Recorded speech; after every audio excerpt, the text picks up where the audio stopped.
Turbulence in Port Charles, secrets, loyalties, and legal battles unfold as summer settles over Port Charles. A storm of emotional reckonings, courtroom tensions, and shifting allegiances grips the town. The once stable pillars of family and friendship are crumbling under the weight of buried truths and growing desperation. With each passing hour, the people of Port Charles find themselves forced to confront not only their adversaries, but their own deepest doubts and failures. At the heart of the chaos is Willow, once a symbol of resilience and compassion, now seated at the plaintiff's table as her divorce from Michael enters its first brutal phase.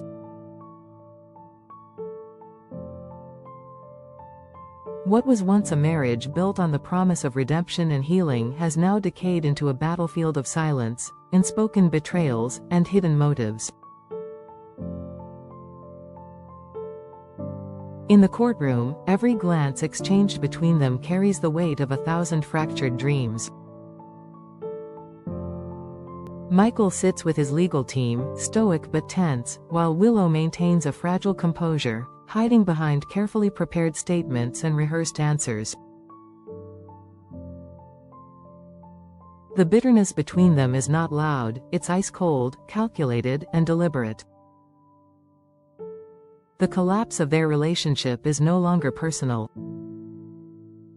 It's procedural. And yet beneath the sterile order of the legal proceedings is a storm of emotion neither of them can suppress for long. The trial is more than a legal formality, it is a public unraveling of their private collapse. Family and friends attend, hoping to show support, but the room crackles with the tension of alliances forming and faltering. Carly's presence near Michael doesn't go unnoticed by Willow's supporters, nor does Drew's pointed absence from either side of the room. What once was a community standing behind a loving couple has now splintered into opposing camps, each one convinced they are standing for justice. What neither side anticipates is the emotional wildcard that will be thrown in before the trial ends. Meanwhile, on the fringes of town but at the center of emotional fallout, Sonny finds himself finally opening up to someone he once trusted with his life, Jason. The space between them has been thick with silence and the ghosts of unspoken words. But time and tragedy have softened the edges of old resentments. In a rare moment of vulnerability, Sonny begins to peel back the hardened exterior he's maintained since Nina's betrayal and Carly's distancing. He speaks not as a mob boss, nor as a father, but as a broken man, one who no longer recognizes the world he once controlled. Jason listens, his face unreadable, but the concern in his eyes is unmistakable. Sonny confesses not only his fears about losing touch with his children, but his growing paranoia that someone close to him, maybe even within his inner circle, is laying the groundwork to dismantle him from the inside out.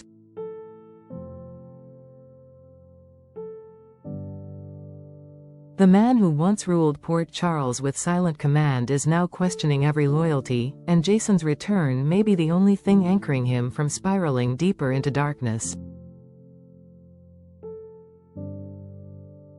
Elsewhere, the bond between Trina and Jocelyn is tested in ways neither anticipated.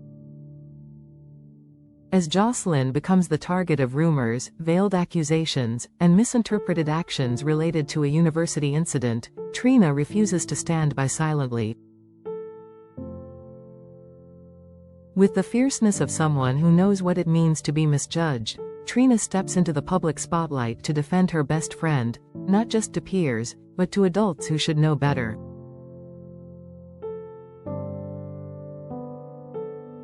The media spins Jocelyn's silence as guilt, and whispers in the administrative offices begin to treat her as a scapegoat. But Trina's voice, passionate, articulate, and unwavering, becomes a rallying cry for truth and accountability.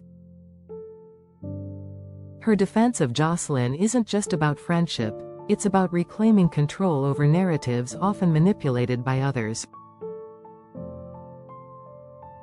Through it all, their bond strengthens, tempered in fire and sealed by loyalty.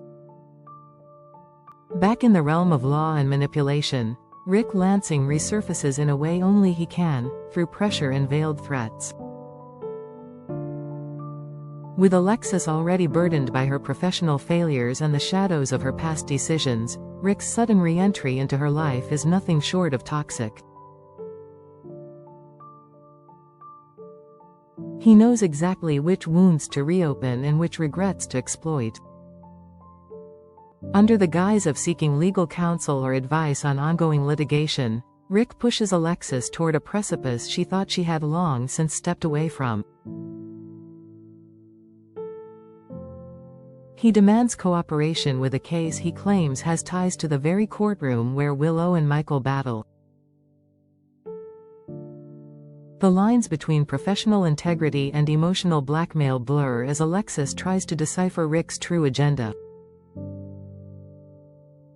With her legal license under scrutiny and her daughter's future indirectly threatened, Alexis finds herself in the most dangerous position of all, cornered by a man who thrives on desperation. And in the shadows, a new name stirs whispers across the police department: Dalton. A mysterious figure with ties to international syndicates, cult-like operations, and a growing dossier of disturbing activity, Dalton has remained just beyond reach. Until now. Commissioner Jordan Ashford, hardened by years of navigating Port Charles's darkest corners, begins a private investigation into Dalton's connections to recent disappearances, suspicious deaths, and possible connections to the rising criminal tide engulfing the city.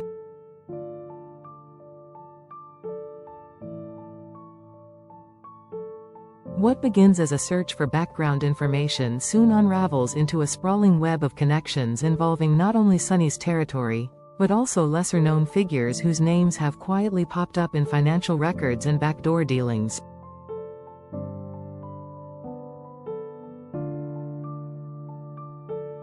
Jordan realizes that Dalton isn't just another crime boss, he may be a puppeteer manipulating more strings than anyone had imagined. And the deeper she digs, the more she realizes how close Dalton already is to her city's core. As Port Charles convulses under the weight of secrets, betrayals, and emotional reckonings, the connections between each storyline grow stronger and more entangled.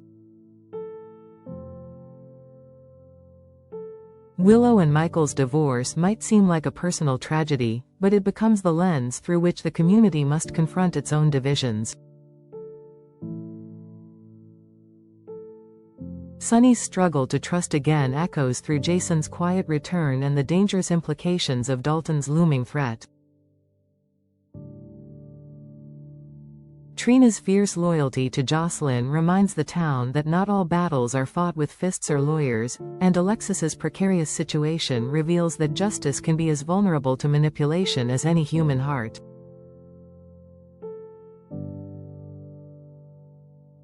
In the coming days, every truth exposed will ripple outward, disrupting fragile peace and igniting long-buried tensions.